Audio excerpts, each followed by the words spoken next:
If you've spent decades chasing success, doing everything right, yet still feel stuck and exhausted by fear, anxiety, or hopelessness, then this video is for you. You're smart and capable and have worked hard, but something deeper down keeps pulling at your heart that this isn't the life that you wanted. It's almost like you're living someone else's life. In this video, I'm going to break down the science of your mind, why your life has unfolded the way it has, and how trauma has shaped your decisions and your life, and most importantly, how you can break free from it all. I know what it's like to feel trapped in patterns you can't seem to escape, to consciously try to make a different decision only to find yourself repeating the same patterns. I hope that you'll give me your full attention. Please put down your phone unless you're watching this on your phone.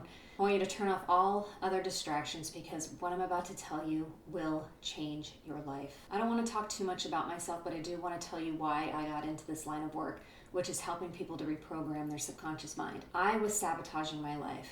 Before I learned all of this, I kept attracting the same toxic romantic relationships. I didn't understand why I couldn't pick a healthy partner and why I kept attracting and being attracted to these toxic relationships. When I tried to pick differently, I felt bored and uninterested and quickly ended the relationship just to find myself in another toxic relationship cycle. What I'm about to share with you completely changed my life, and this will change yours too. If you are ready to end the cycle you've been stuck in, then keep watching. First, I want to talk about the mind, specifically the difference between the subconscious and the conscious mind. Think of your brain like a city. When it's healthy, everything flows, roads are open, communication is smooth, and resources get to where they need to go. But trauma is like a bridge collapsing. The truck's no longer running, water supplies being cut off, and no longer getting to certain sections of the city. And in worst cases, the grid completely goes out. Suddenly, entire parts of the city are off. Messages don't get through and chaos takes over. And that's how trauma can impact the brain. It doesn't allow certain parts to communicate to other parts and can create disharmony. Your mind operates on two levels, the conscious mind and the subconscious mind. The conscious mind processes about 40 bits of information per second, while the subconscious mind handles a staggering 11 million bits per second. Let me repeat that. That's 11 million bits per second. Yet we are only conscious of about 5% of the decisions that we make, and the other 95% is driven by our subconscious mind. You can think of it like an iceberg. The tip floating above the water, the 5%, that's your conscious mind.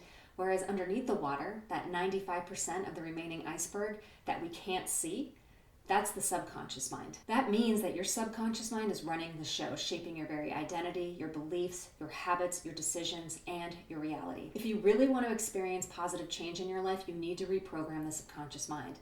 This is what truly happy, fulfilled people know and do. So your subconscious mind includes your reptilian brain, your limbic system, your cerebellum, and your reticular activating system. In simple terms, this is the part of your brain that's responsible for survival instincts such as fight, flight, freeze, or fawn, automatic behaviors such as breathing, heart rate, digestion, and our habits. It's also responsible for emotions and deep-seated fears. What most people aren't aware of is that your subconscious mind is getting programmed from being in your mother's womb up until the age of 7. The subconscious mind is what's online first, and the conscious mind comes on later.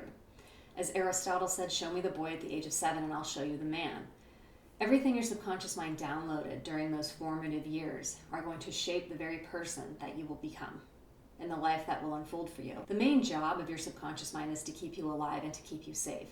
And it does that by copying, mimicking, emulating, and mirroring the group, the tribe, your family, or the majority society. It wants you to be like the group so that you can belong and so that you can be safe. That means it doesn't care about thriving. It only cares that you fit in and you stay safe. Unfortunately, this will lead you straight off a cliff if that's where the majority of the group is going. Wanting to be safe goes against wanting to be happy. The subconscious mind wants you to be safe, whereas the conscious mind wants you to be happy. Therefore, our subconscious mind and conscious mind can and will be at odds with one another. This is why people will keep their miserable 9-to-5 job just because it feels safe versus doing what they want to do with their career, something that fills their soul with purpose. You know, it makes me think of what Henry David Thoreau said, "The mass of men lead lives of quiet desperation." Here's the painful truth. When the subconscious mind survives trauma, it learns that that trauma is survivable. If you grew up in chaos, scarcity, or abuse, your subconscious mind learned that all of that was survivable. That's why abuse victims are often drawn to abusive partners, or children of addicts will unconsciously be attracted to addicts. That was my problem. It's not a conscious choice, it's just what feels safe to the subconscious mind. It's what's familiar. And in order for the subconscious mind to keep you safe, it will be drawn to people and experiences that are similar to what you survived in the past. But please don't lose hope. There is a way to change this. But first, I need to talk about the conscious mind. Your conscious mind is where logic, reasoning, and self-awareness come in. That's controlled by the prefrontal cortex, which is right here behind the forehead. This is responsible for our decision-making and rational thought. Also included is the neocortex. This is where we have self-reflection and creativity. And also included is the anterior cingulate cortex. This is where we regulate our emotions. For the conscious mind, this is the part of your brain that says, I deserve better, I want more, I want to feel fulfilled. This is the part of your brain that cares about the quality of your life, whereas the subconscious mind only actually cares about the quantity of your life, how long you live. But here's the catch. When the conscious mind shuts down, the subconscious mind is there to take over. Things that shut down your conscious mind are things like fear, stress, overwhelm, toxins like alcohol, caffeine, sugar, or processed food, bright flashing lights, confusion will shut down the conscious mind. And there are people out there who understand this and know how to manipulate you. They understand these important concepts and they know how to control your subconscious mind.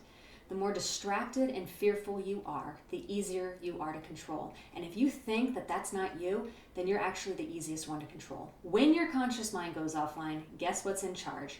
Your subconscious mind. And your subconscious mind only wants what's familiar. It only wants to go along with the masses.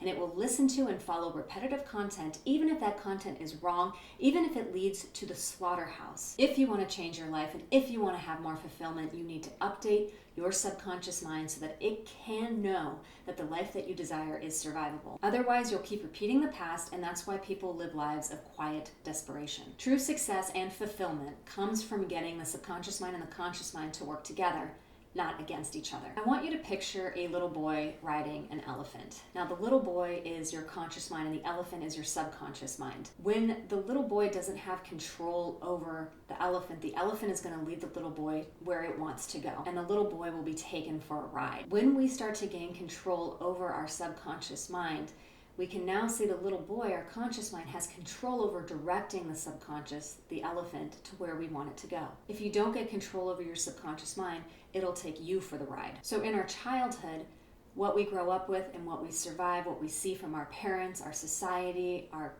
tribe, this is what programs our subconscious mind. So not only does our own personal trauma impact our subconscious mind, so does inherited trauma. So remember how I said that the subconscious mind wants you to be like the group?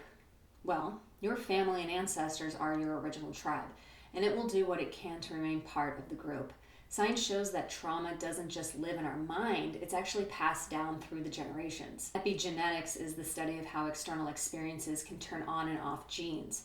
Ancestral trauma impacts which genes are turned on and off and what gets passed down generationally. Studies on Holocaust survivor descendants actually show that fears and anxiety are passed down subconsciously, which cause the descendants to hide or play small. And here's the thing, you think that the pain that you're carrying is yours, but what if it's not? I worked with a woman who had this intense fear of abandonment, so much so that it was actually impacting her relationship in a negative way. And it was like she would become drunk on emotions and act in certain ways that she later regretted. When we explored this abandonment pain, we uncovered that she was actually subconsciously connected to her grandmother's first child, who was given away when she was just a baby. I'll explain the story. Her grandmother had a child when she was about 16 years old, and later she met a man who wanted to marry her and start a new family, and he wanted to move to another country and start a whole new life with her.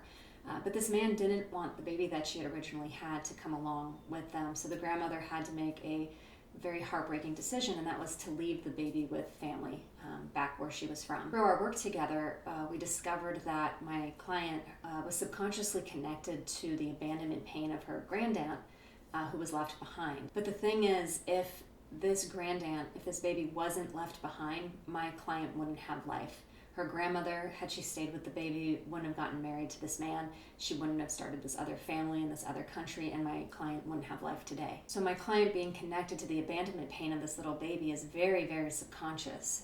And connecting to this pain is a way of almost saying that I remember you, you're not alone in this, and I will suffer just like you suffer, just to show you how much I love you. And we do this at a very, very subconscious level. After we reprogrammed her subconscious, the abandonment pain disappeared. and she finally felt free to love without fear. I have one more story to share with you. I worked with this woman who sabotaged all her relationships, running away from them as soon as she got engaged. She didn't understand why she was doing this. She consciously wanted to get married. She consciously wanted to have a family. But when we looked at this at a closer level, we actually uncovered that a lot of women in her ancestral line had died from childbirth. And her subconscious mind was actually trying to protect her from death by having her flee relationships that could actually result in her having a child. What looked like sabotaging behavior on the outside was really her subconscious mind protecting her to keep her safe. After reprogramming her subconscious mind, she got married and now has 2 beautiful children and the family she's always wanted. Just like history repeats itself, so does family history. So we all have our own personal trauma from childhood, and we also have ancestral trauma, which we inherit, that are impacting us today. Both of these influence the decisions that we make, whether or not we are conscious of them. To begin to change this, we first need to make the unconscious conscious, meaning we need to become aware of what is going on in our life. We need to notice those unwanted patterns. We can't change what we can't see. But here's the problem. You can be fully aware of your subconscious patterns and still get hijacked by them when triggered. Don't be afraid to reach out for help. Reprogramming the subconscious mind requires an expert to help you see your blind spots. You can't see behind the back of your own head, right? You need someone to help you clearly see what you can't see. Those who reach out for help get to their destination faster. But if you choose to do this alone, then I want you to remember that it's all about repetition. Your subconscious mind took years to be programmed, and it's not going to just change overnight. Repetition is the key to creating new neural pathways. The problem is most people want instant gratification. You've been programmed to want instant gratification. Think about it. Think about all the ways that you want to be satisfied instantly. Amazon Prime, movies at your fingertips, dopamine hits from eating food or substances that make you feel good. Most people don't want to feel pain, they just want to feel good. But you have to consciously train your mind to not cave in to instant gratification and to seek true satisfaction in delayed gratification.